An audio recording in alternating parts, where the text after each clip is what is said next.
How do I feel when my website and applications come under attack? Thanks to Neustar Security, I feel confident. Their full ultra-secure suite of always-on cloud security services enables me to be confident that our website will always be available to our customers whenever they need it. Neustar Security does more than ensure my company's online presence is ultra-secure. It ensures my peace of mind. Neustar Security, always on, ultra-secure. Hey, I'm Andy. If you don't know me, it's probably because I'm not famous. But I did start a men's grooming company called Harry's. The idea for Harry's came out of a frustrating experience I had buying razor blades. Most brands were overpriced, over-designed, and out of touch. At Harry's, our approach is simple. Here's our secret. We make sharp, durable blades and sell them at honest prices for as low as $2 each. We care about quality so much that we do some crazy things, like buy a world-class German blade factory. Obsessing over every detail means we're confident in offering a 100% quality guarantee. Millions of guys have already made the switch to Harry's, so thank you if you're one of them. And if you're not, we hope you give us a try with this special offer. Get a Harry starter set with a 5-blade razor, weighted handle, shave gel, and a travel cover, all for just $3 plus free shipping. Just go to harrys.com and enter 5,000 at checkout. That's harrys.com, code 5,000. Enjoy!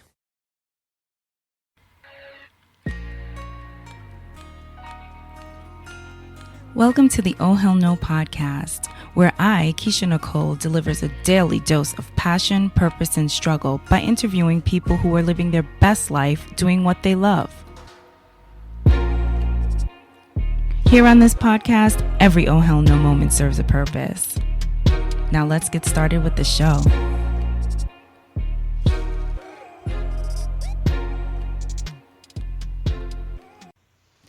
So welcome to another episode of the Oh Hell No podcast. Today I have Andreas Wilderer. He is an author and a family guy. He has written a book entitled Lean On, the 5 Pillars of Support for Women in Leadership. He also has a coaching company called Globularity. So we're going to get into all of these amazing things that Andreas is working on tonight in this episode. So first of all, thank you for being a guest on the podcast tonight. I really appreciate it. Nicole, thank you so much for having me tonight. You're welcome. So Andreas is very interesting to me because just reading a little bit about him, he is a stay-at-home dad. So he has made the decision to stay at home with the children and his family and be the support that his wife needs and also be, the support that his children need as someone being home to help run the household and take care of all of the things that go into running a household. His wife is a C-suite executive with a demanding career, and her income supports the family, and he supports her by caring for the children and managing household responsibilities. So that's basically what we're going to talk about tonight. So before we get into your life as it is today, Andreas, when you were growing up as a young boy, what were you most passionate about? So I was growing up back in Germany, so in a small town on the countryside, and what I was most passionate about was, I would say, music and light and sound technique. That was my first career before I came to the US. And so this was my fully passion until I got to be a dad.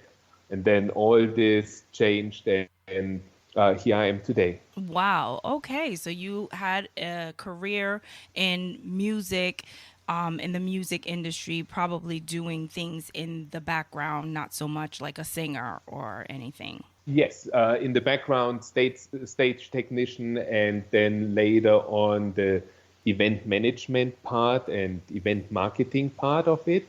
So I was in the event business, I would say, for 15 years of my life. I started my first company when I was 14. Wow. Tell us a little bit about that company. It was me building the first lights, and this was back in the 80s, and going from small town party to small town party and setting it up and having those small clubs there. And it grew from there. I stayed in this industry for many years, and I got it to do professionally and earn my whole income with it.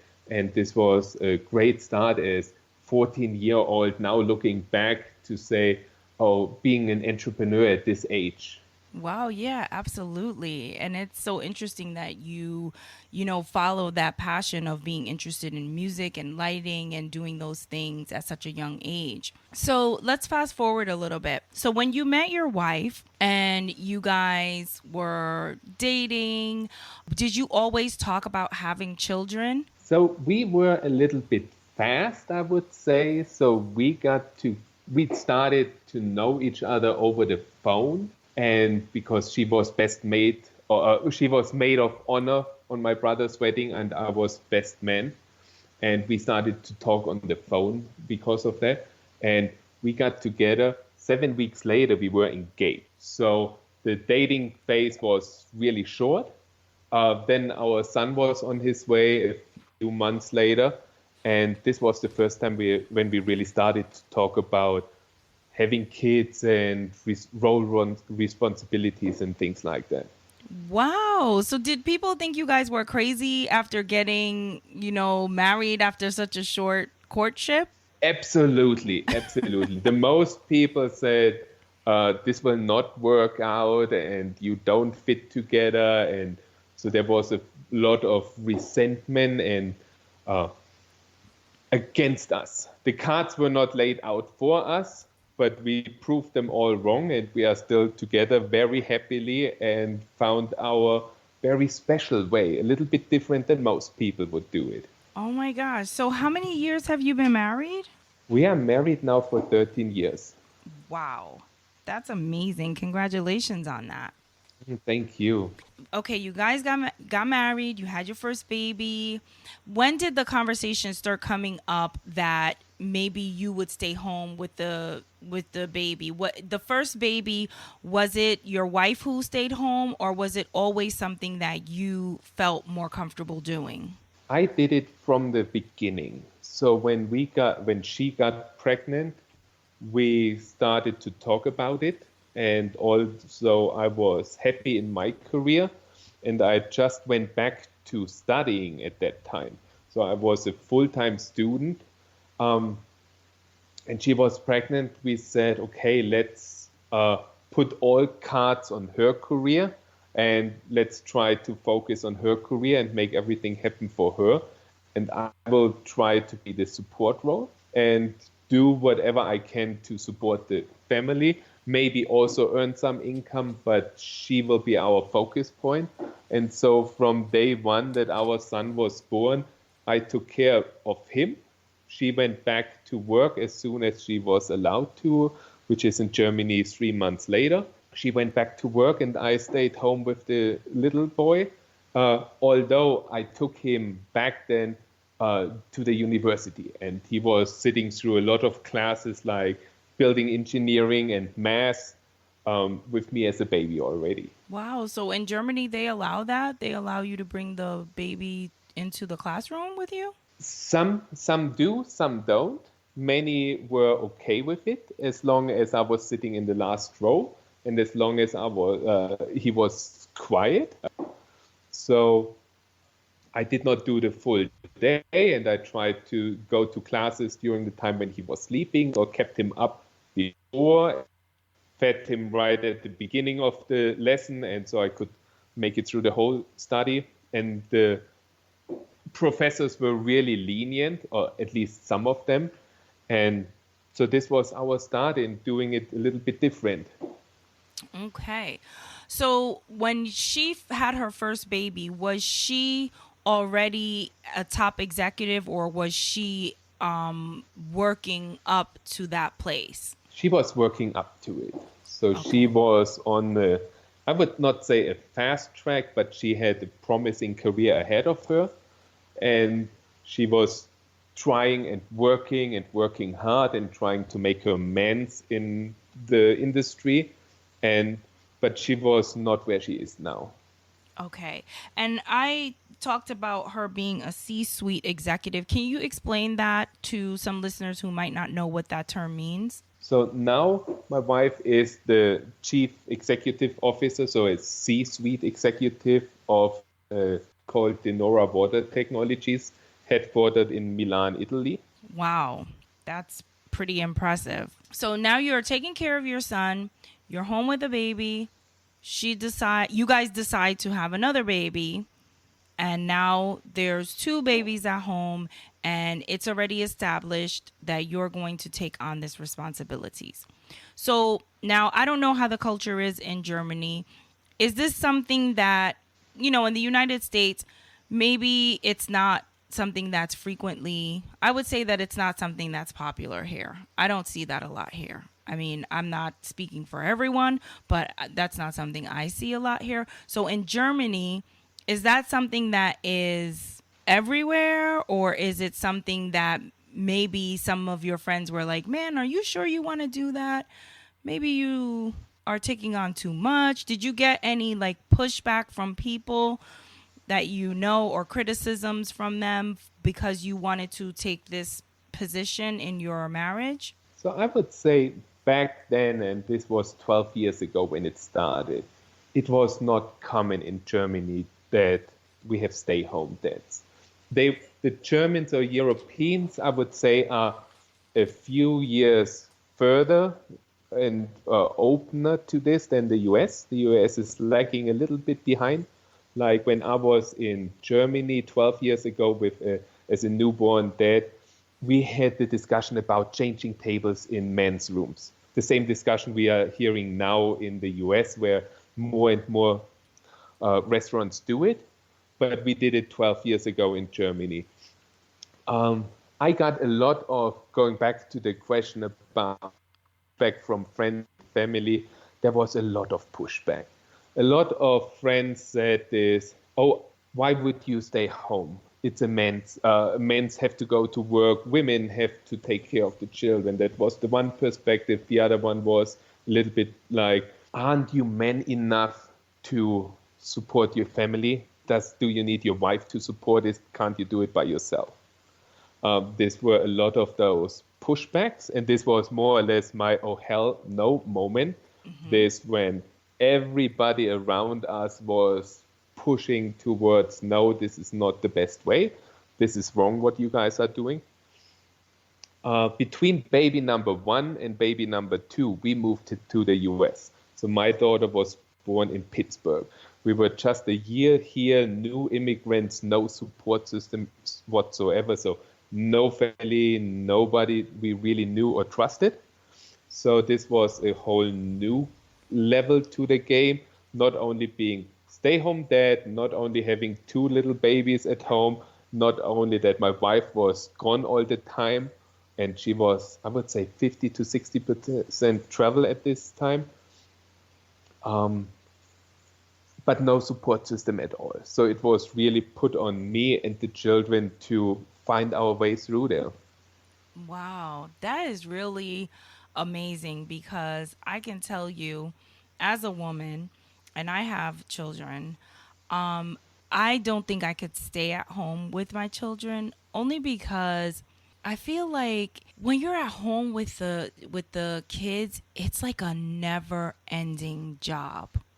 You're always home, right? So you don't really have a break per se, because Saturday and Sunday you're home. Monday you're back in the office, which is home, and you're with the kids. So for me personally, it's so hard. So it's so commendable, I feel, for you to take that on and be so comfortable with it. And you must have like the patience of a saint, because most men are not that patient, especially when it comes to taking on the duties of taking care of the children. So share with me how do you manage, with the children, like in terms of just being patient and, taking care of their needs, the feedings, I'm sure they're a lot older now, but just like feedings, changing diapers, the sleep, naps, potty training, all of that stuff. Like, how are you able to manage all of that? So I would say I did what most moms do who get not so much credit. And I just tried to do my best and started to grow with the responsibilities. I started with one baby and I did all the first parent mistakes or first mom mistakes you do. And over time, I learned how to efficiently and good change diapers and get the feeding out of the bottle done and have the right water with me and all those. And just trying to learn going down the road. And then baby number 2 was added and I just grew with it. I would say, as most moms do, that they grow up with it and learn how to be a better mom by adding baby number 2, adding baby number 3. And I believe that it's not about if you are a mom or a dad. It's more about, are you the one who is doing it every day, or are you the weekend parent? Mm-hmm. Like my wife, she is the one who would be like the normal dad. She comes home on the weekends. She didn't exactly know what the routine was. She needed to empty the whole diaper bag to find something in there, or were asking where is it, and didn't know all the rules we had made up with the kids. So this was a really role switch for both of us. Right. And I really believe it's this who is used to doing it, and it has nothing to do with the genders. And luckily we see it more and more in our days, even in the US and in Canada, that we have more and more stay-home dads who are taking on these responsibilities.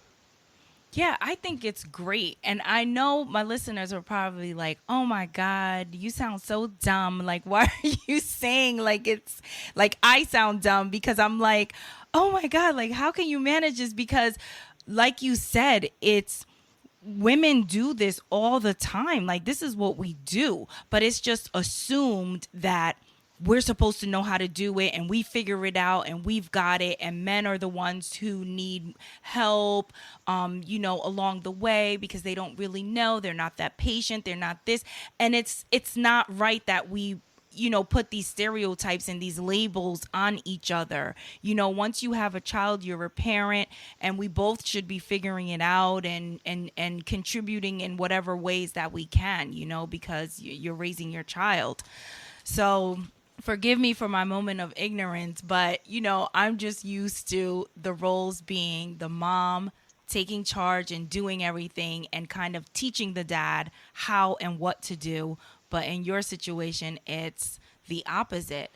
So now going through this and having the role reversal, how did that affect your wife? Because I'm sure that it has to be hard for a woman who, she has this amazing career, but then she comes home and, you've got everything running smoothly with the kids. You're in sync with them. You got stuff going on. And she's kind of the one fumbling around, feeling a little, disconnected until she gets herself back in there and, tries to put herself back in because she's been gone all week traveling or doing whatever. How did that affect her, and how did you help her through those moments? Because I'm sure it has to be hard. So we grew into it. So we had our clashes, we had our problems with this situation. Like I would say also maybe like every normal parent situation where you need to start establishing those routines.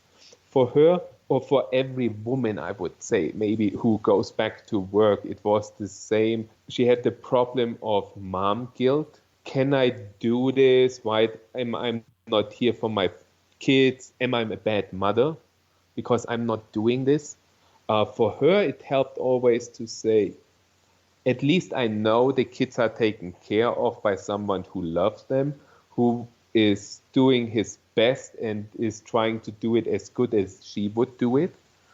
So this knowing that I was taking care of the kids helped her a lot, even though we put them in daycare. And this was more the decision to help them learn English and get acclimated to the US culture. But there was still the mornings and the afternoons with me. So knowing that I was there for them and they always had a parent helped her. And I would say she had the bigger problem with her peers, with her male peers, or with moms who stayed home. Like she had a friend from college where the friend decided, and it was a woman, to stay home with the kids. After she had her PhD, she got pregnant and she stayed home with the kids. And she started to say, oh, why would you not stay home with the kids, to my wife? And she said, I did not make my PhD to stay home with the kids. I wanted to do my career. So this blowback from friends, from colleagues was more where she struggled with. Yeah, I can imagine that that would be the case because women are so judgy, and especially when, it comes to motherhood, you have moms that judge you. Oh, you don't breastfeed? Oh, I breastfeed. Oh, that's the best milk for the baby. Oh, you don't do this? Oh, it's like this constant competition. So I could just imagine, what she went through with that.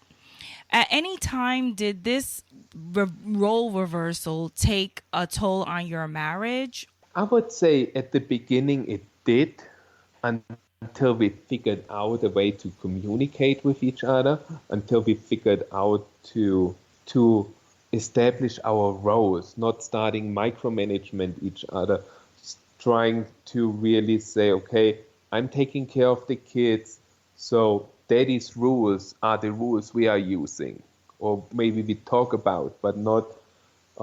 She read also a lot of parenting books and came home with those ideas and said, oh, we should do it this way. I said, no, that's not what we are going to do. I'm not doing a feeding schedule. I feed them when I want.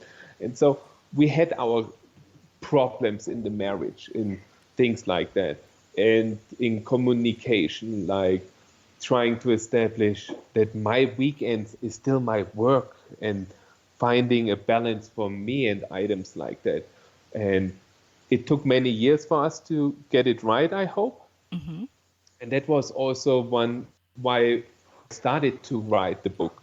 I wanted to tell with my book other men and other couples out there to say, hey, that's what we've went through. That's what we tried to tweak around. And maybe you guys don't have to learn every mistake by yourself, but see how others did it before you. Yeah. So also, don't you have like a support group or some type of group for men who are stay-at-home men because you saw that there was a need for that? Because there's not, this is not something that is common, but it is growing and there is a need for some type of support.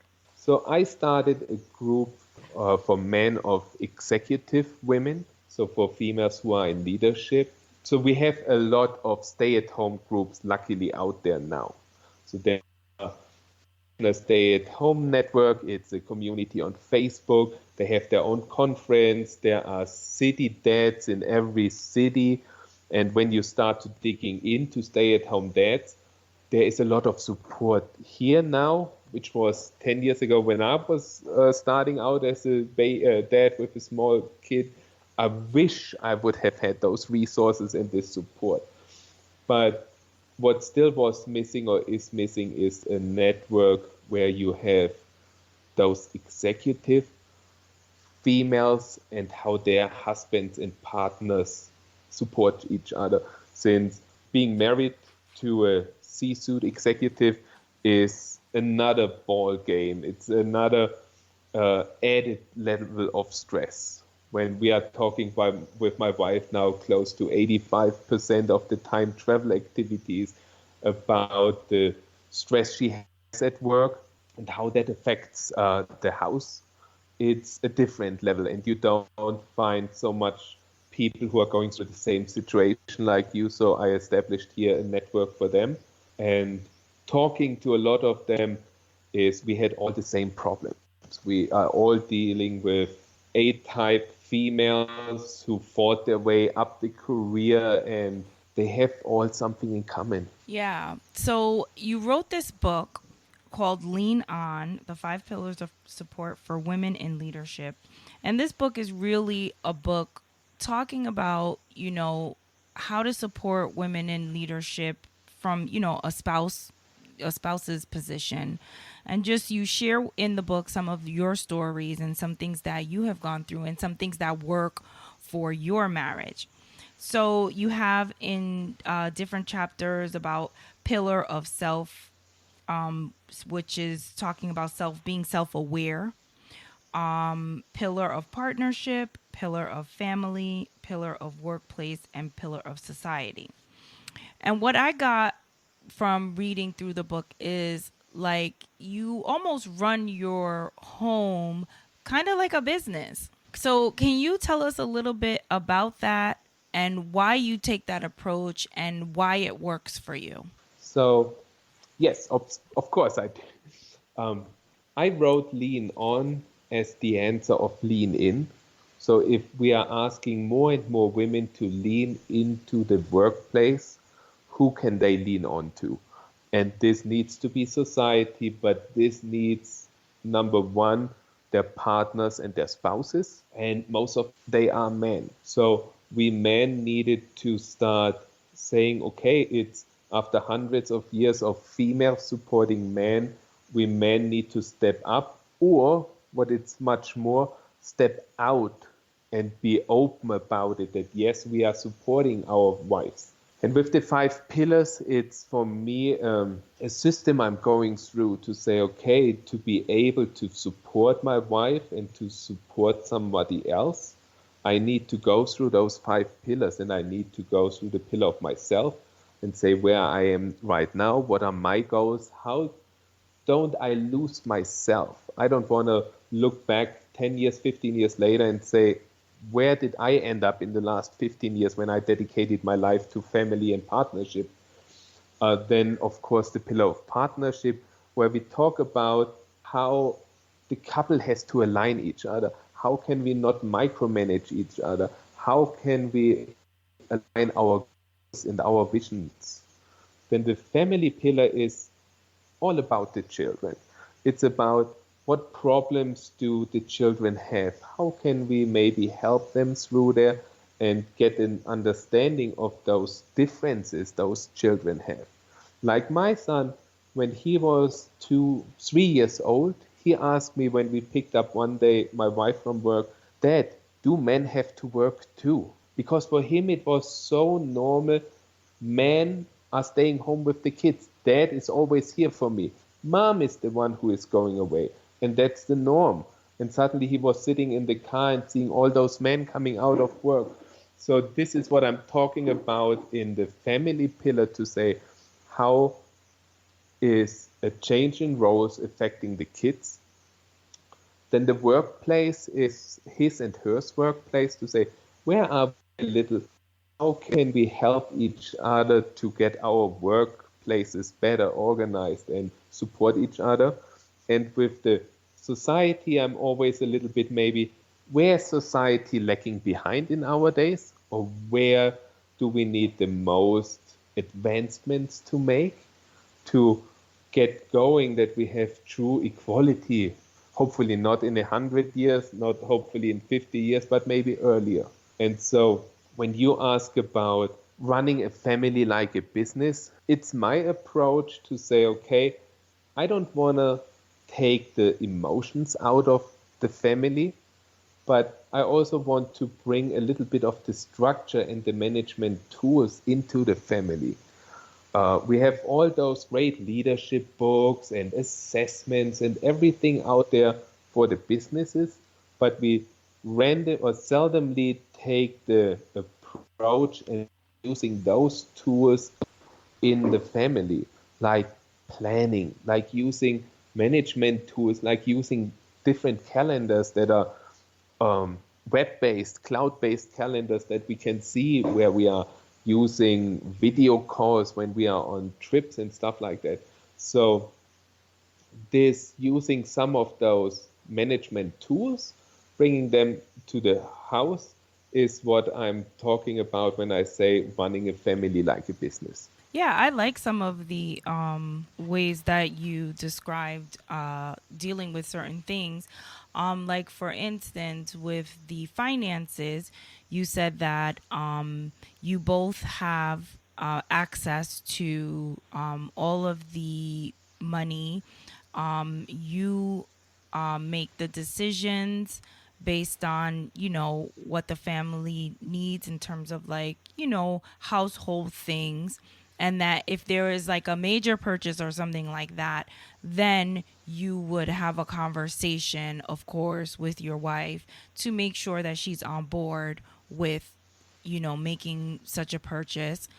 And also talk giving her all the information, getting the information together, because her time is limited. So if you need to have a conversation with her about something, you're coming to her with the facts so that you can present everything concisely so that she can get all of the critical details so that she can make an informed decision. So I like those things from what you described in the book in terms of how you guys do things. I think that's a great way to handle things. And I work, my husband works, we're both busy. I feel like sometimes his mind is a little bit more, I don't want to say cluttered. I think cluttered might be the wrong word to use, but I think that the space that he has in his mind sometimes is limited to certain things. So I like that whole, like, if I want to discuss something with him or I need his input to make a decision on something, I like that. Go in with the details and give him the important details so that he can make a decision based on that, and not waste too much time like talking around in circles.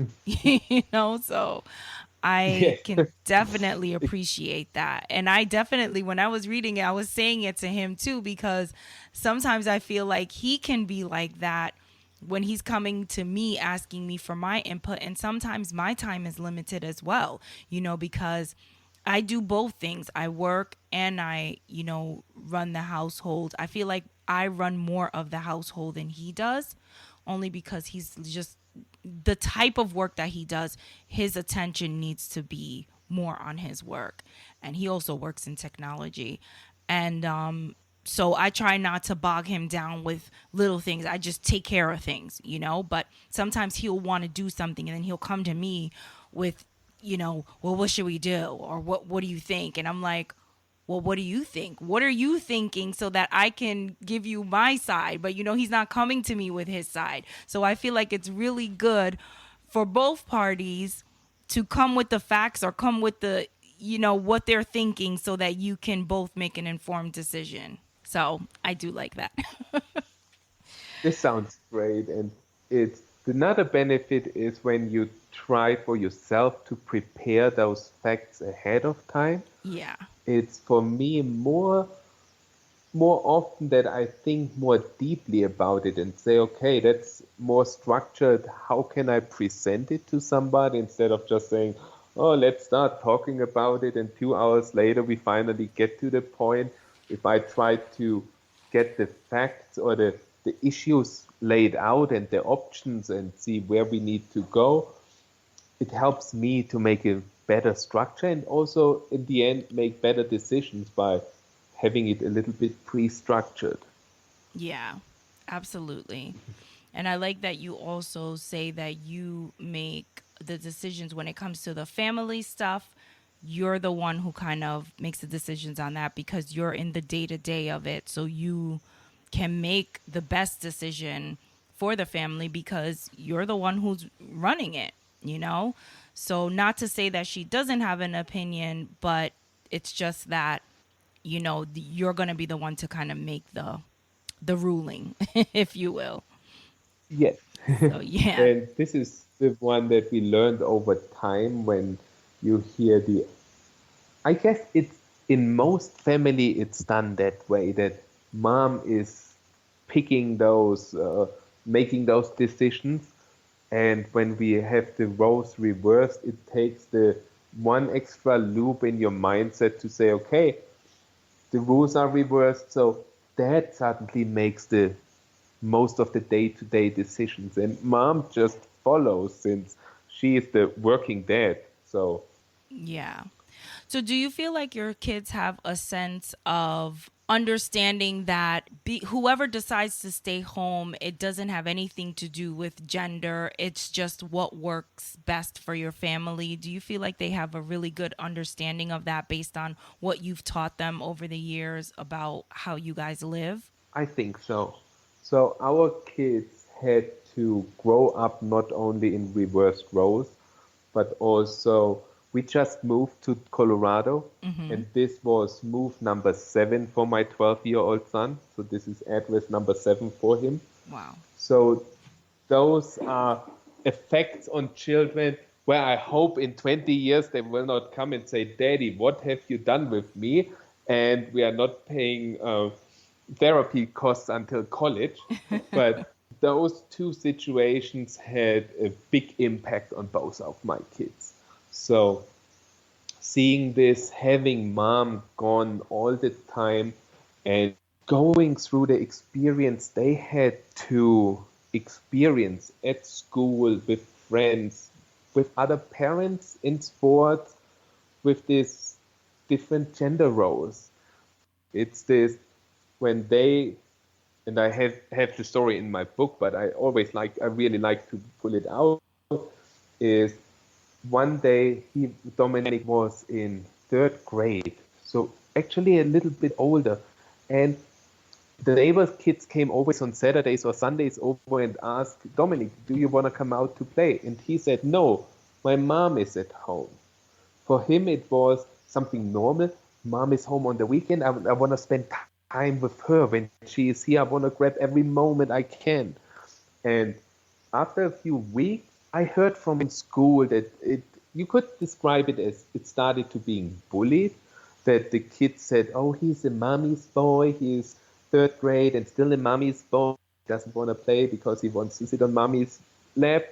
And until we had to explain to the other kids and say, hey, his mom is not here all the time. Right. She is only here a few hours. And this changed for the kids suddenly. They had the understanding, oh, it's like my dad is home and he's playing a baseball with me. So yes, now I understand it.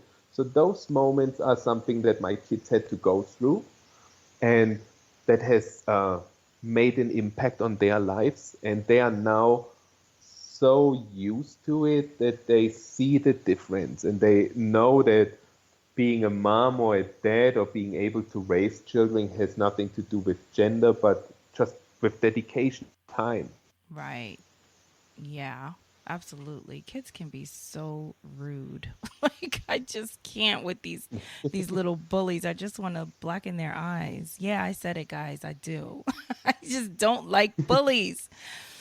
So, what is the hardest part of your day to day? What would you say is, if you had to say one thing that you struggle with, what is it that you struggle with? I would say the struggles have changed over time. At the beginning, the struggle was, how do you keep sane with a toddler in the house?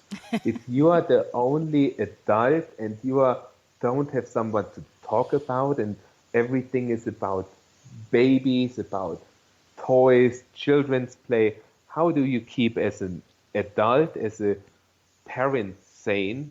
What can you start? How do you occupy your mind? And after that phase came for me this, suddenly you have, how do you really raise children was the biggest struggle for me. The next was to say, how can you find your way to say, what's the right approach, with always the fear, do I mess up my children? Do I do the best I can do? I never wanted to make those mistakes like my parents made, and all those ideas. And this was for me a struggle myself to get through this pressure you put on by yourself. And now with my kids are now 12 and 8, and now I get in the struggle of managing their schedules. So we have swim practice, we have climbing, we have ninja competitions. how do you manage those being Mr. Uber, getting them to, feeding them, squeezing in work, and how do you manage all those? And those are the struggles I'm dealing right now with. And I'm sure in a few years, the struggles will be another one. Yeah, absolutely. I'm sure they will.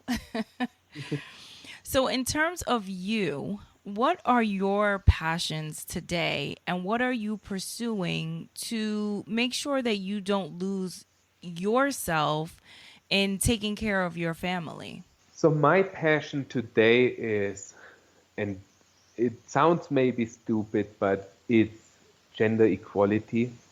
It's this, how can I make my impact of helping others, and especially for my daughter, when she has in 10 years, when she's 18, when she starts her work career, how can she not get into the same problems my wife had to go through? How can we change the world for the next generation to make it one better? And that's what I'm most passionate about, to say here, I want to do this to help my daughter to have a better life. Hopefully, it's a little bit easier. And also my son, to say here, it's not, boy, you don't have to be afraid by women. They not taking something away from you. There may be a competition out there, but they have the same right to be in the workforce, and you have just to compete against them too. And so this is what I'm trying to do for them, and also for myself, that I can look back and say, okay, I did something to make the world a better place for them. And not only by raising them, but by using my perspective and my abilities and our past to share with other people. I like it. That's great. And I don't think that's stupid. I think that that is something that's needed and it's been a long battle, you know, for women with just trying to get equal pay, just be respected in the workplace, you know, getting above that glass ceiling, all of those things. So I commend you for taking on that challenge and trying to change things for your daughter and other women out there so that they can, you know, have things a little bit more even, you know? So what about you and your wife? Does she have any plans of slowing down anytime in the near future so that you guys can spend some time together? I don't think so. I don't.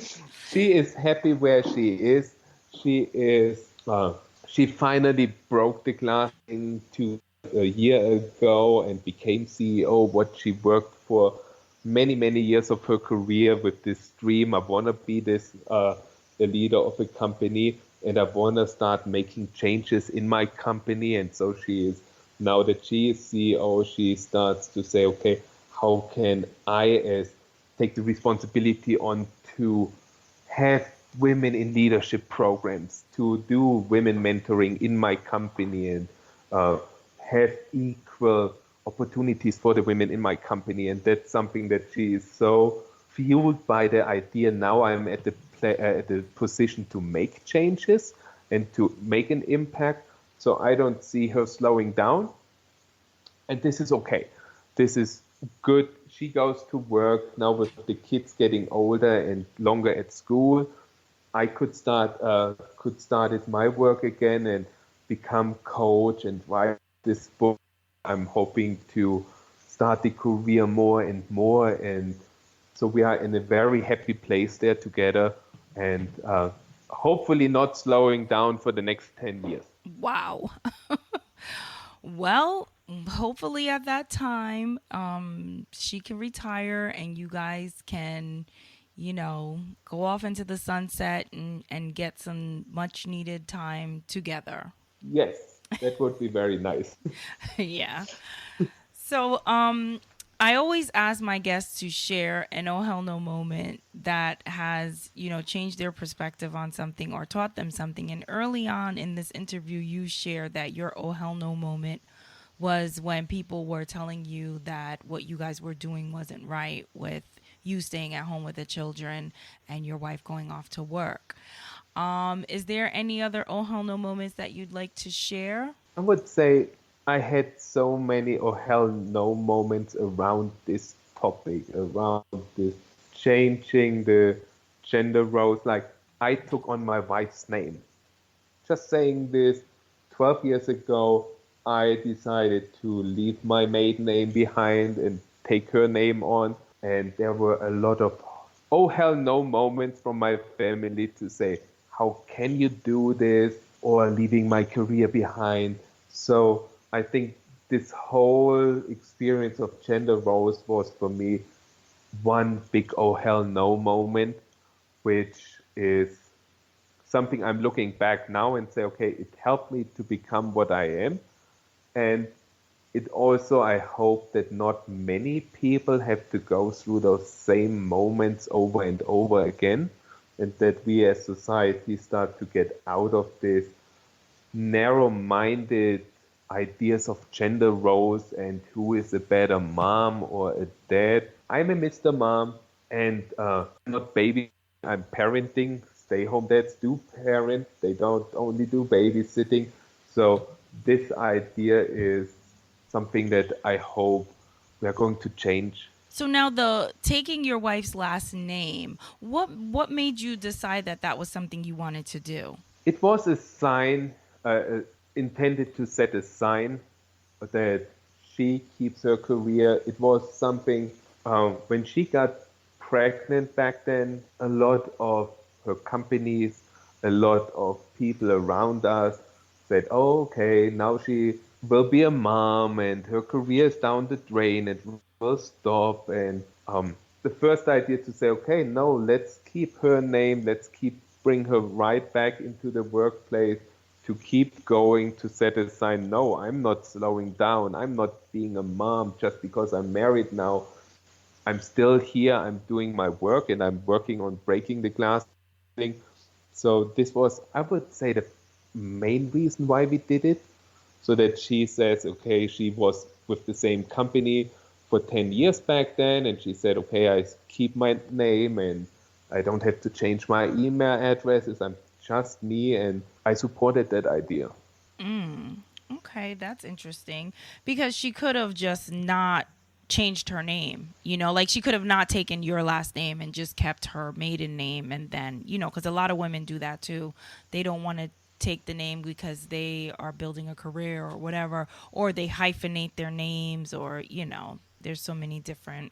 I actually have the hyphenate in my name. Yeah. So I kept the hyphenate. I hope in a few months from now, when I become a US citizen, I can get rid of the hyphenate because it just makes life more complicated. And we decided we want to have one family name and have mom and dad have the same name and the children have the same name. And so that's why we did not. I started to say, okay, I'm changing mine. That's okay. We can be progressive and change my name. And it doesn't need to be the women. It can the men too. Got it. Okay.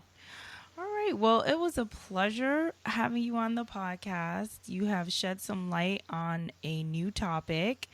And I'm glad that you came on and shared your story. Please tell people where they can find your book, if it's on your website or if you're on social media. Just go ahead and let us know where we can find you. So you can find me for sure on my website, which is andreaswilderer.com. And you can find my book, the easiest, on Amazon. And there is the hard copy, there is the Kindle, and I believe we are ready to launch the audiobook version. There are two in a few weeks. So Amazon, lean on, and you have my book right in your hand. Awesome. Thank you so much, Andreas.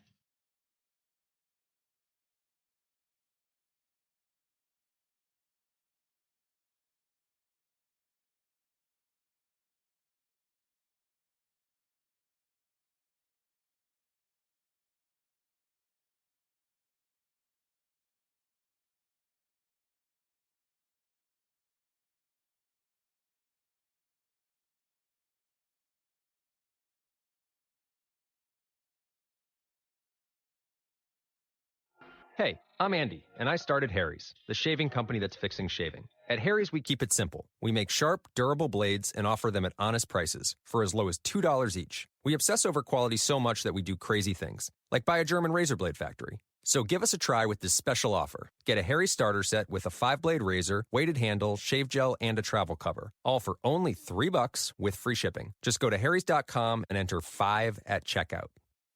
That's harrys.com, code 5.